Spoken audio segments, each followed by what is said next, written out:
แน่ใจเหรอว่าคุณเลือกดีแล้วอะฉันมันก็เป็นแค่ดอกหญ้าที่ไม่มีราคาแถมยังมีเลือดโจรอยู่เต็มตัวด้วยถึงจะไม่มีรอยสักอยู่บนหน้าผากแต่ว่าคุณก็คงต้องได้ยินจากกระแสสังคมบ้างแหละถ้าจะให้ฉันอธิบายนะเธอก็คงจะเป็นดอกบัวที่อยู่ในดงดอกหญ้าคนจะดีจะเลวนะบัวไม่ได้ขึ้นอยู่กับสถานที่สายเลือดหรือว่าชาติเกิดหรอกแต่เธอคือดอกบัวที่อยู่ในแจกันแก้วเจรไนชั้นดีนะบัวแล้วถ้าวันนี้ฉันอยากจะเป็นดอกหญ้าล่ะแล้วคุณยังจะเห็นคุณค่าของดอกหญ้าคนนี้อยู่ไหม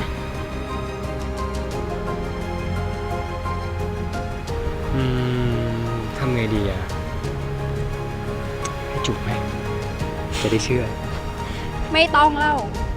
เดี๋ยวก็มาบอกว่าเมาเหมือนวันนั้นนี่วันไหนอะ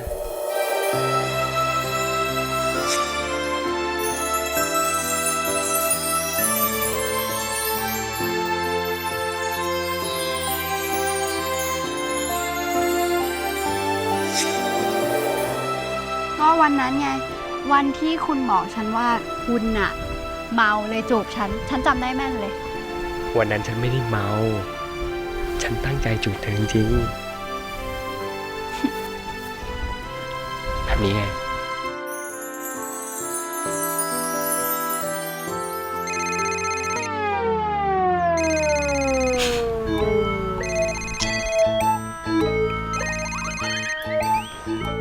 เฮ้ยคุณอาปวีนสวัสดีค่ะพ่ออ้าวลูกอยู่ที่ไหนอะฮะทำไมกลับมาเมืองไทยไม่บอกพ่อล่ะฮะสวัสดีครับคุณอาปวีนคือพอดีว่าตอนนี้บัวกับผมเราอยู่ที่ภูเขียวกันนะครับคือบัวเขากล่าวว่าจะเซอร์ไพรส์คุณอานะครับแต่คุณอาไม่ต้องเป็นห่วงนะครับเดี๋ยวผมจะดูแลบัวเป็นอย่างดีเลยนะครับคุณอาครับคุณอาครับครับสวัสดีครับ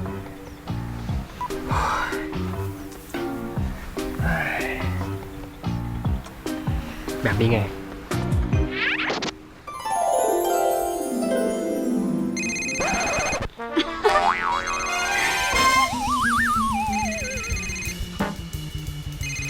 เฮ้ยคุณแม่คุณอะ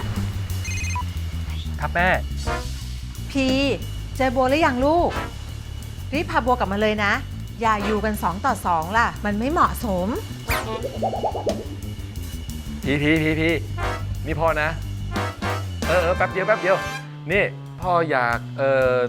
ให้พี่ซื้อของฝากพ่อหน่อยตอนนี้ผมยุ่งมากเลยฮัลโหลคุณพ่อฮัลโหลวางไปแล้ว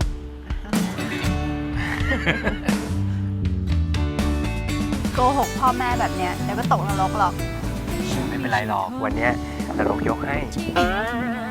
ไม่มีใครตามไม่มีใครมองหาฉันเป็นเพียงแค่คนธรรมดาดินรนฟันฝ่าคืนวันไม่ใช่ดอกไม้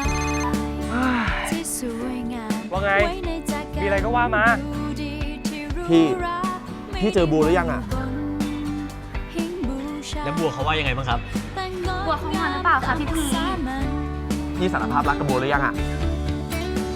บอกเลยจะไม่สำเร็จก็เพราะพวกแกนี่แหละเป็นเด็กเป็นเล็กรู้มากจริงๆเลย